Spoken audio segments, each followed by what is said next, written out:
70, 100.3 WMBD, the Greg and Dan Show. Danny is not part of this conversation this morning, but we are pleased to have, let me start all over again. Here we go.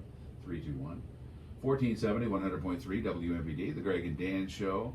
Pleased to meet this woman, Layla Slater. Hi, Layla Slater. Hi. Author. Yes. Isn't yes, it crazy to say? It is crazy. Tell me about prior to being an author and prior to the story that is in the book Saving Abigail Grace. Tell me your life here in town or wherever you grew up. Tell me your backstory real quick. Okay, backstory is I'm from Monmouth, so not far from here. Oh yeah, but I like Monmouth. Been in Peoria for over 2 decades, so I'm a Peorian. My husband's from here, so we lived here actually before all of this happened. The book. Okay. Yes, and then moved to Nebraska, moved back to Peoria, been here ever since. So Professionally, you're a financial advisor. Brian and I, yes, my husband and I own Slater Wealth Management, just right around the corner from here. Okay, so what brings a person from Monmouth to Nebraska to Peoria and now sitting in a radio studio talking about a book that she has written? Oh my goodness. What is the? Let's just start with the book. What is the book about? Okay, so the book is about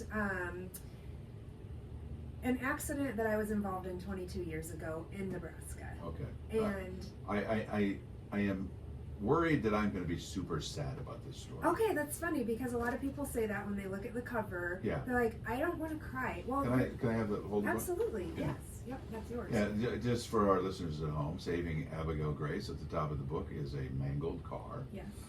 And at the main part of the picture of the book is a child with many wires and things on Yes. her, recovering in a hospital, a mother's story of transforming pain into purpose. So, 22 years ago, you had a car accident. I did. And yes. you were pregnant. I was pregnant with Abby. I was 32 weeks pregnant. So I actually was in a car accident right in front of my field office. At the time, I worked for the USDA in rural Nebraska, just getting ready to turn left into the parking lot. And I was rear-ended by a grain hauler, a big Oh, semi. my goodness. And then he pushed me into oncoming traffic, which was another semi-truck. So 2 semis.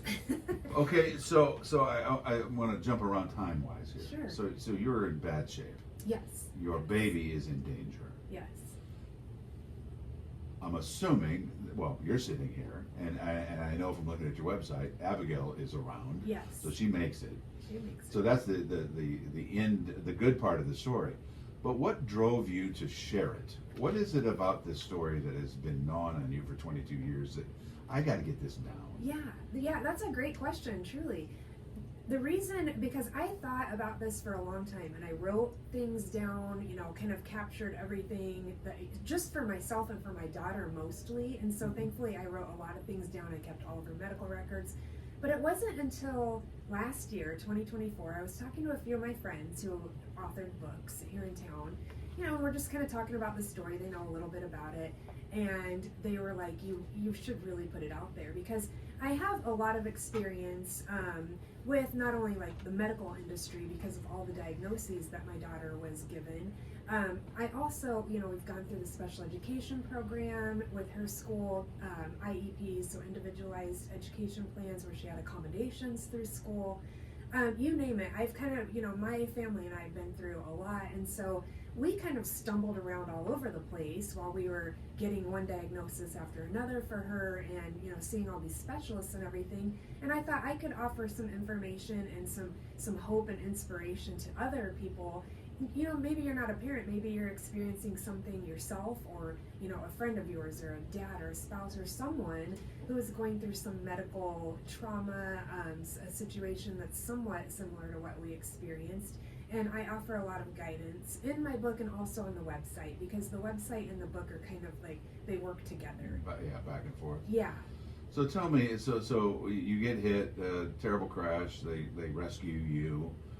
Did they take the baby immediately then, C-section or something? Almost immediately. It was about maybe 3.5 hours after the accident, because I was in such terrible condition that they were worried about me more than anything. And then once they started, we were in a lot of different hospitals, so, one hospital to another. Oh, we don't really have what we need to take care of a situation like this. Let's get her to another hospital. What was her situation immediately? I mean, Immediately, she was broken she bones or seemed anything? fine, you know, like Yeah. because all they were doing is kind of like looking at the fetal heart rate while they Right. were trying to get me stabilized.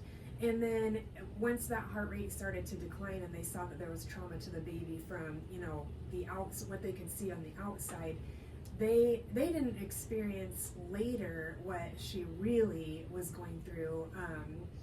And it probably took a good day to see at least like one of the things that was going on. That was that she had a skull fracture after she was born. But it took weeks after that to, you know, she's in the NICU and they're seeing Sure. one thing after another. Was there any point you thought she wasn't going to make it? Oh, she was basically not born alive. So, oh my. So her APGAR test proved that she was unresponsive. There was no heart rate. There was nothing. are you a person of faith? I am. Do you think that played into it? Absolutely, 100%. And there is an underlying, well, not even underlying, I'm very forthcoming about it in the book, that I don't know what I would have done without my faith. And I was a fairly new Christian at that time. So I was going through this huge experience that I really, had I not had my faith, I have no idea how it would have come out. It's interesting because, especially if you're new, I didn't know that, Mm-hmm. that you have doubts all the time. It's like, wait a minute, I became this Christian person because of Yes. things, however that was led to you, or you were led to it. And now, wait, I'm good. Yes. I shouldn't be fighting for my life, and my baby might die. Right. Right? Yes, absolutely.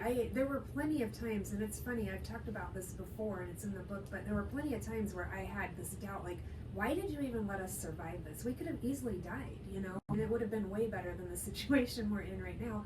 And I kept asking why me? And it wasn't until my pastor finally was like, he kind of shook me over the phone and said, why not you? You're not special, you know? And that was a moment where I was just like, okay, I'm not going to ask that.